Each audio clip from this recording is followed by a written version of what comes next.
There's cuckolding is like the male version of the fetish, and there's cuck queening is the female version of the fetish. There are two people in an open relationship like mutually cucking each other at the same time. Theoretically, I guess you could if you take turns doing it, but it's just like, it's an open relationship. It just doesn't make sense to call it a cuck. It's just a projection of somebody else's own like insecurity and that arrangement, basically.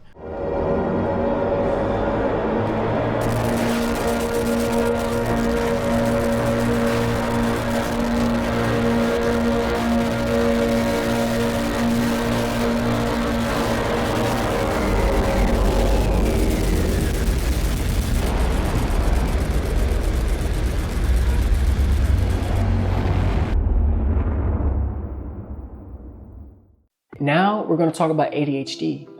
ADHD is a mental disorder that consists of symptoms such as an ongoing pattern of problems with attention, hyperactivity, or impulsivity. An individual dealing with this might find it difficult to listen to others. Pull up in a monster automobile gangster. Bang, bang, bang, bang, bang, bang. You could be the king, but watch the queen conquer.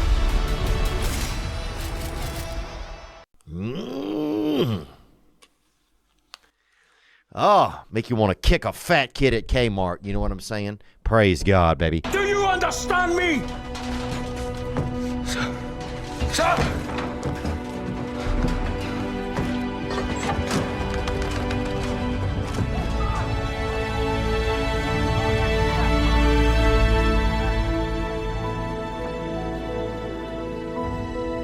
Everything all right, mate? You even going to be talking on this one? Yeah, I'm fine. It's just that Destiny. Man, he's such a tit, such a rich tit. I know, don't let him get to you. Check out this jump cut.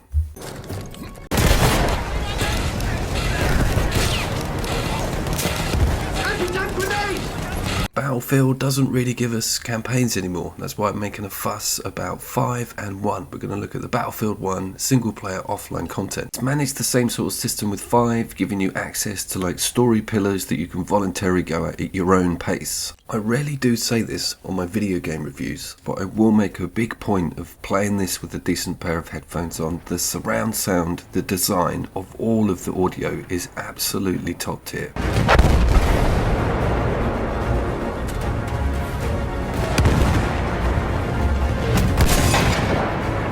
As with the Battlefield 5 video review, I'm going to attempt to rank this content. Some of it is totally amazing and some of it's sort of mediocre, but all of it is very much worth revisiting. What I do with my Battlefield games, particularly 5 and 1 and even 4, is just play the online multiplayer, rinse that, move on to the next online FPS. These sections of single player content give you quite a good blend of gameplay and model. This is awesome when I raise the alarm here.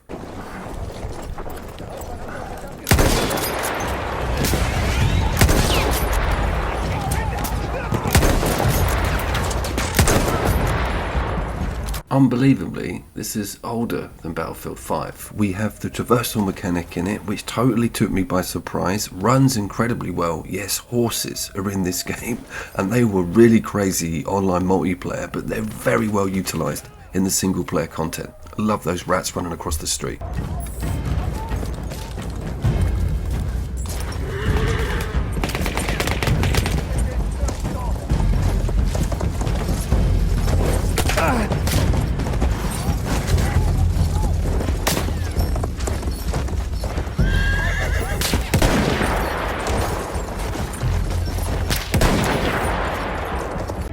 If you asked me to name my biggest fault, I'd have to tell you, I'm just not a very honest person.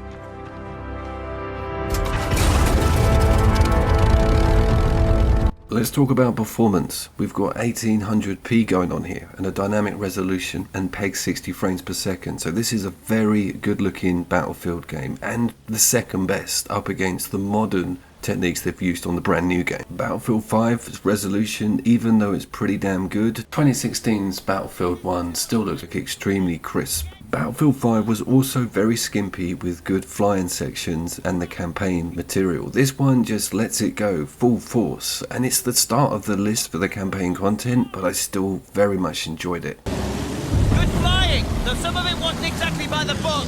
So toss the damn book and live a little. I can do that.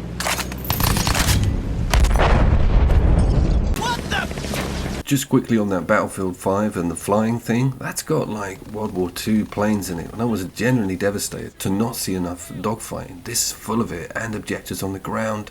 You end up getting yourself in some really cool upside down altercations. What are you doing? We should turn back! To hell with base. Pull up! Pull up!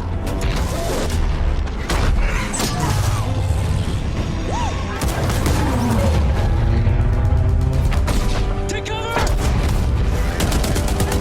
As far as the characters go, these two are quite likeable. They're American, a little bit too stereotypical, but the banter's quite good. There's some very strong evidence critically that this is the best single player Battlefield campaign of all time, and some of the characters coming out very much testament to that accolade. So these two have a bit of a tough task. They're not completely unbearable. I have this muscle memory battle with flight controls. When I'm cruising and not in combat, I don't mind that up is down and down is up. But when I'm in a dogfight, I start switching to like No Man's Sky. Do you know what I mean? Sci-fi games, and it's just so difficult for me.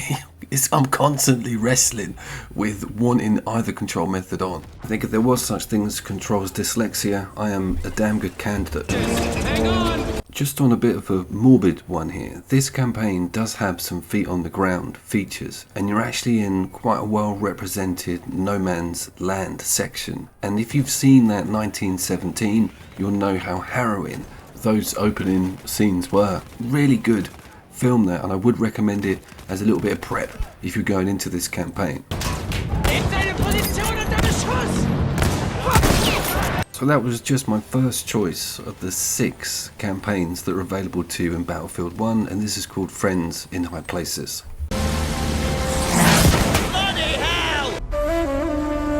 The Arabian Desert.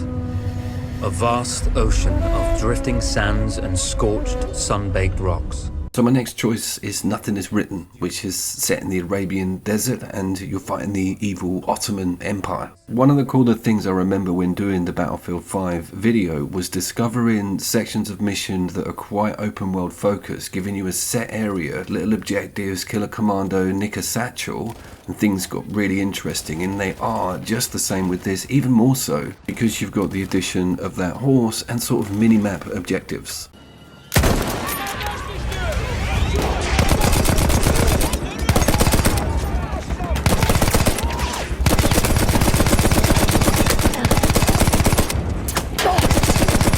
Story-wise, this one's a little bit more interesting as well. Working out or finding out who was sort of allied with what nations back then. I'm never too clear on the details of history, so it's pretty cool to see characters emerge. People get killed, out and out stabbed in cutscenes. It's quite a crazy mission, this one. Lawrence of Arabia.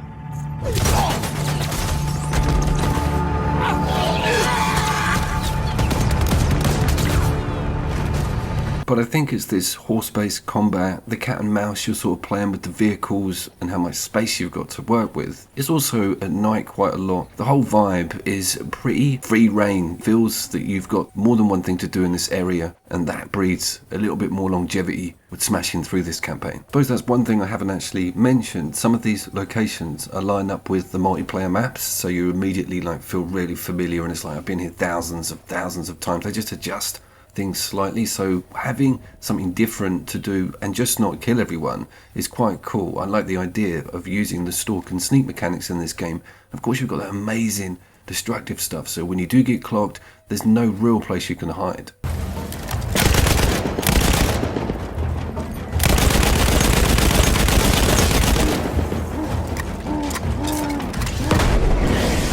Set in the high Italian mountains, our next section of campaign comes from an Italian name that I'm not going to try to pronounce. This is where things get really close in your face. You start seeing the smoke mechanics, things blow up everywhere. This is a real flex of that absolutely spectacular in places Frostbite engine.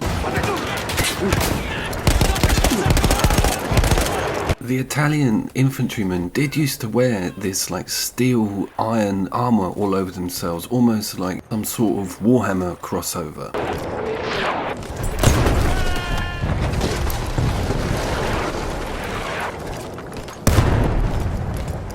So peeking round and seeing that huge cube of rock falling off that pillar after using an explosive device, you get really up close and personal with a lot of the tanks and the enemy infantry. This one is a bit of a mind blower for explosions and action.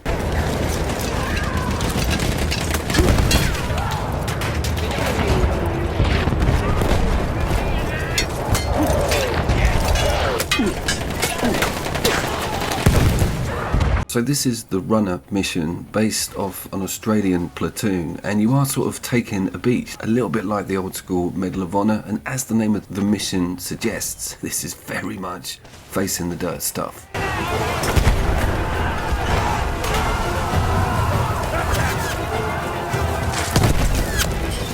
Without wanting to repeat myself too much, a set of headphones is essential for scenes like that. It rocks your brain with how loud and the amazing echoes and effects that happen in the vast beaches, and then when you get in these tight corridors.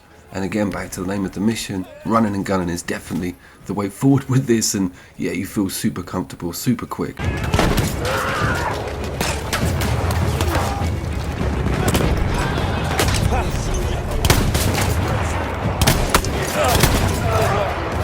Does have quite a cool little story. There's some dynamics going on. There's a big ship out to sea, and there's sort of orders getting fed out to a lot of the troops on the ground over at the cliffside. It's quite a tense situation. You do get that classic capture stuff come back, which is definitely cool. Doing that in multiplayer was like second nature. Getting to do it on a single player mode is always quite fun.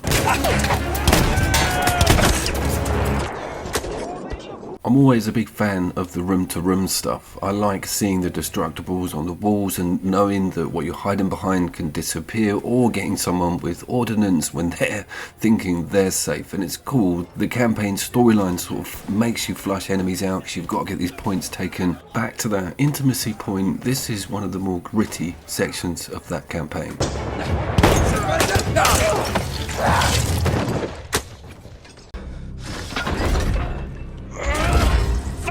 I thought you liked to bloody well fight! He's called Mark Bernard, the actor for the voice of the captain. I thought it was Carlisle. That's me being Scottishist. Hey, Edward! She likes it when you swear, boy!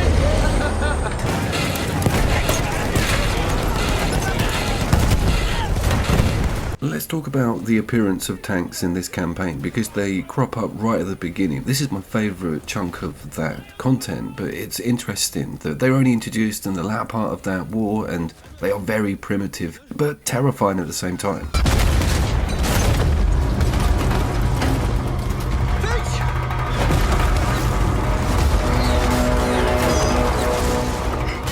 This chunk of single player content is very story and character driven. You get to know the guys in the tank quite well, there's some cool dynamic, and none of it really leaves you. It was the first thing I remembered when I fired up the game after all those years of not playing the campaign.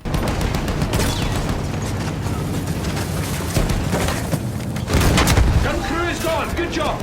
It's also not just tank and super busy. You have sections where you have to leave, do some spannering up to repair the tank, or even go off and do your own thing and come back and get things organised again, because you'll all be leaving to go to the next section of level. And you've got to really look out for the anti-tank placements and what they're up to.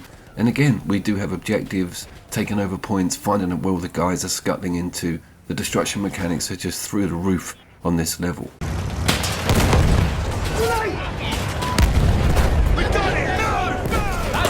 I'm pretty sure I've not covered all 6 sections, and I do remember some of them being paid DLC. I will put a link to the sister piece to this video, the Battlefield 5 review, and I will, of course, see you down there. Do you understand me?